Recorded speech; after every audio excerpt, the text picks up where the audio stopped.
যদি আবার সামনে আনতে হয় তাহলে অবশ্যই এদেশের বেশিরভাগ মানুষের ঈমান, আকীদা, তাহজিব, তামাদ্দুনের উপরে যারা বিশ্বাস রাখেন তাদেরকে বাদ দিয়ে নয়, তাদেরকে প্রাধান্য দিয়েই কমিশন গঠন করতে হবে। এই কমিশনে দুঃখজনকভাবে সেই রকম একজন নারীকেও রাখা হয়নি। এখানেই তো এটা পক্ষপাত দুষ্ট। আমরা এটা মানব না, আমাদের সাফ কথা, এটা মানব না আমরা। এর জন্য কোনো আন্দোলনে আমরা যেতে চাই না, কিন্তু যদি আমাদেরকে বাধ্য করা হয় অবশ্যই আমরা আন্দোলনে যাব। সম্মানিত ভাইয়েরা, যেহেতু নামাজের সময় হয়ে গেছে, আরো গুরুত্বপূর্ণ ব্যক্তিরা রয়েছেন, তারা কথা বলবেন। এই জন্য আমি আমার দলের পক্ষ থেকে আজকের এই আয়োজনের প্রতি পূর্ণ সম্মতি প্রকাশ করার জন্য এখানে এসেছি।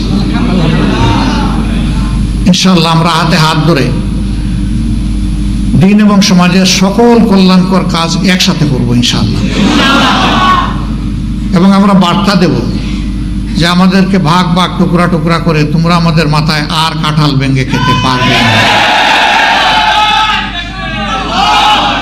আল্লাহ তাআলা আমাদেরকে তৌফিক দান করুন।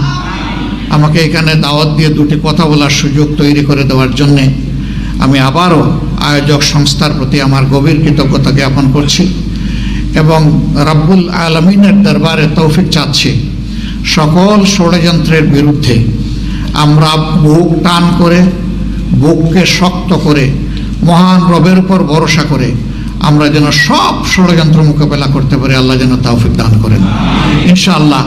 আগামীর বাংলাদেশ হবে ইনসাফের বাংলাদেশ, যার উত্থান ঠেকানোর জন্য আজকে এই সুরসুরে দেওয়া হচ্ছে সেই কোরআনের বাংলাদেশ।